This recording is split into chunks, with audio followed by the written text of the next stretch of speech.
अब हम बात करते हैं लमसम और एसआईपी।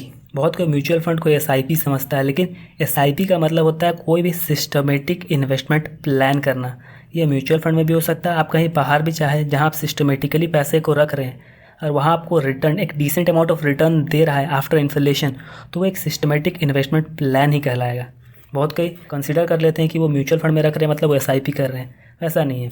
एसआईपी का मतलब हो गया आप कंटिन्यूस मंथली पैसा किसी एक डेट को दे रहे हैं, तो वो हो जाता है एसआईपी। बस उसको बोलने का तरीका है वही सेम जो कि आप नॉर्मली भी किसी पोस्ट ऑफिस में या किसी बैंक में पैसा हर महीना रखते थे, उसी तरीके का है।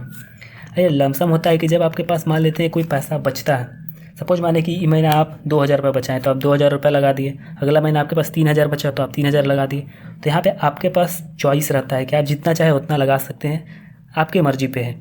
अगर मान लेते हैं किसी महीने आपके पास पैसा नहीं बचा तो आप नहीं भी लगा सकते हैं, ये ऑप्शन मिलता है आपको लमसम में।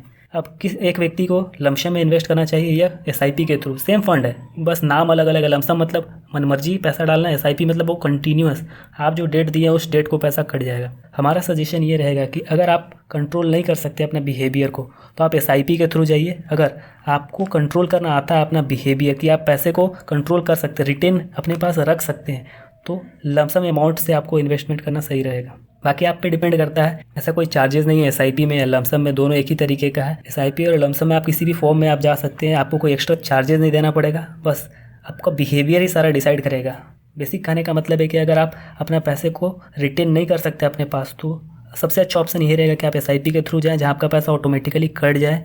अगर आप अपने पास रिटेन कर ले रहे हैं तब आपका सबसे अच्छा ऑप्शन होगा लमसम, कि आप जितना पैसा रिटेन कर रहे हैं वो आपका जा रहा है लमसम में। आप एसआईपी के थ्रू भी लमसम कर सकते हैं। अगर आप कंटिन्यूअस 1,000 रुपये मान लेते हैं कि आप इन्वेस्ट कर रहे हैं, कंटिन्यूअस 1,000 रुपये मान लेते हैं, 1 तारीख को कट जाता है आपका, हर महीना एसआईपी 1,000 रुपये कट जाता है। अब आप उसी फंड में लमसम बीच बीच में पैसे भी डाल सकते हैं, एक दूसरा बगल में एक पैरेलली दूसरा अकाउंट खोल के आप लमसम उसके साथ कर सकते हैं। तो ये आप पे डिपेंड करता है कि आप सिंगली एसआईपी पे इन्वेस्ट करना चाहते हैं एसआईपी के थ्रू, या लमसम, या दोनों को भी यूज कर सकते हैं आप। ये डिपेंड करता है आप पे। तो यहाँ कोई अच्छा है ख़राब है ऐसा कहने का ज़रूरत नहीं है, बस आपके बिहेवियर पे डिपेंड करता है सारा कुछ। तो यहाँ तक आपको समझ में आ गया होगा इक्विटी म्यूचुअल फंड के बारे में।